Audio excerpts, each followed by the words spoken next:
Chapter 14, Southern Sudan, 2009. For 3 days, the air around Naya's home was filled with the sound of the drill. On the third afternoon, Naya joined the other children gathered around the drill site. The grown-ups rose from their work pounding rocks and drifted over too. The workers seemed excited. They were moving quickly as their leader called out orders. Then, whoosh! A spray of water shot high into the air. This wasn't the water that the workers had been piping into the borehole. This was new water. Water that was coming out of the hole. Everyone cheered at the sight of the water. They all laughed at the sight of the 2 workers who had been operating the drill. They were drenched, their clothes completely soaked through. A woman in the crowd began singing a song of celebration. Naya clapped her hands along with all the other children. But as Naya watched the water spraying out of the borehole, she frowned. The water wasn't clear. It was brown and heavy looking.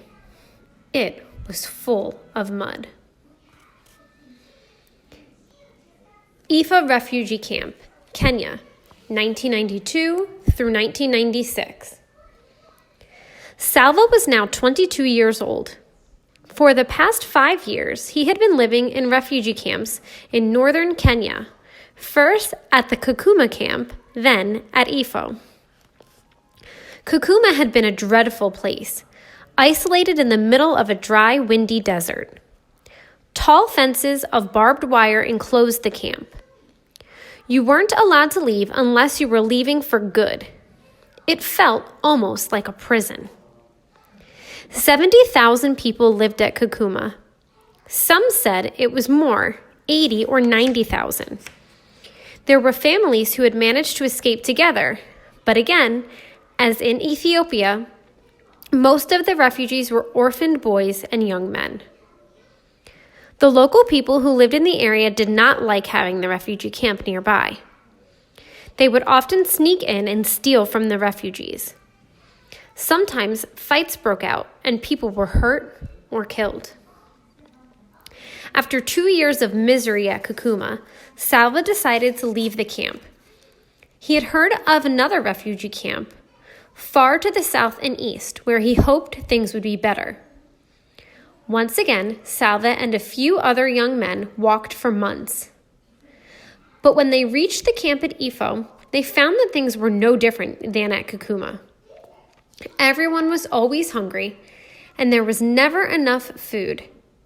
Many were sick or had gotten injured during their long, terrible journeys to reach the camp.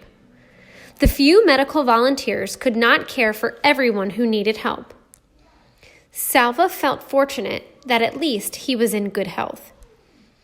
He wanted desperately to work, to make a little money that he could use to buy extra food.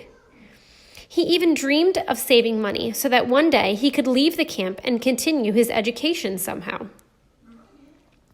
But there was no work. There was nothing to do but wait.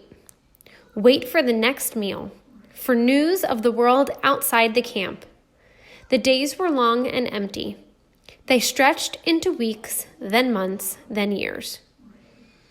It was hard to keep hope alive when there was so little to feed it. Michael was an aid worker from a country called Ireland. Salva had met a lot of aid workers. They came and went, staying at the camp for several weeks or at most a few months. The aid workers came from many different countries, but they usually spoke English to each other. Few of the refugees spoke English, so communication with the aid workers was often difficult. But after so many years in the camps, Salva could understand a little English. He even tried to speak it once in a while, and Michael almost always seemed to understand what Salva was trying to say.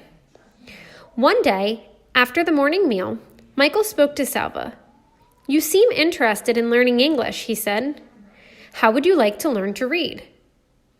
The lessons began that very day.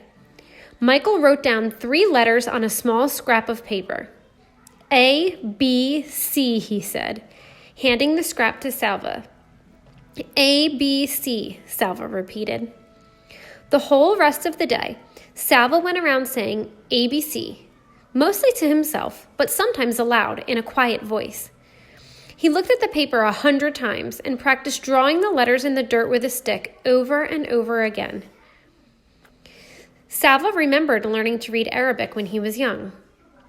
The Arabic alphabet had 28 letters, the English only 26.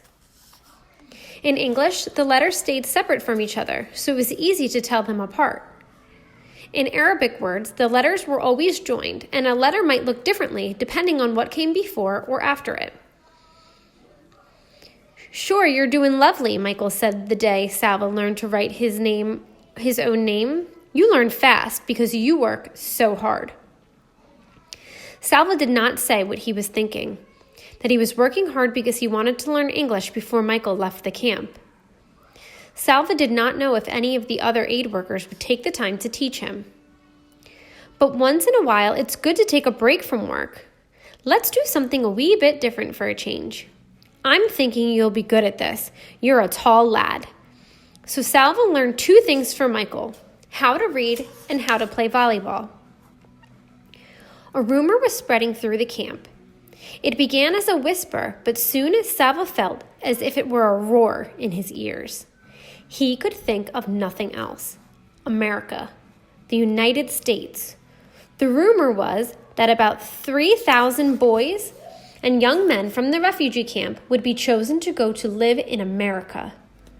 Salva could not believe it. How could it be true? How would they get there?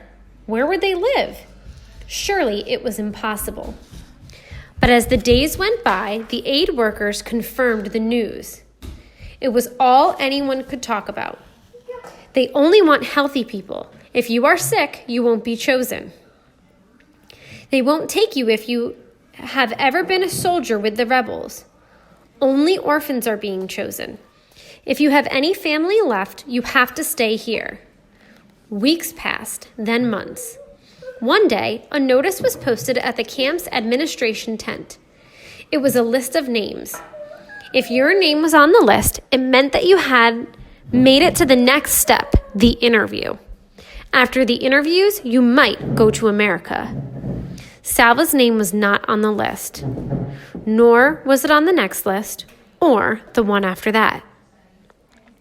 Many of the boys being chosen were younger than Salva.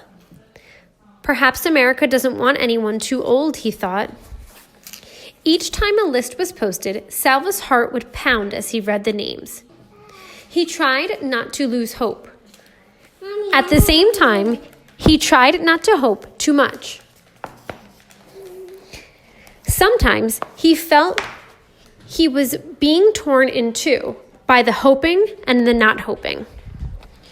One windy afternoon, Michael rushed over to Salva's tent. "Salva, come quickly. Your name is on the list today." Salva leapt to his feet and was running even before his friend had finished speaking. When he drew near the administration tent, he slowed down and tried to catch his breath. He might be wrong. It might be another person named Salva. I won't look too soon. From far away, I might see a name that looks like mine, and I need to be sure.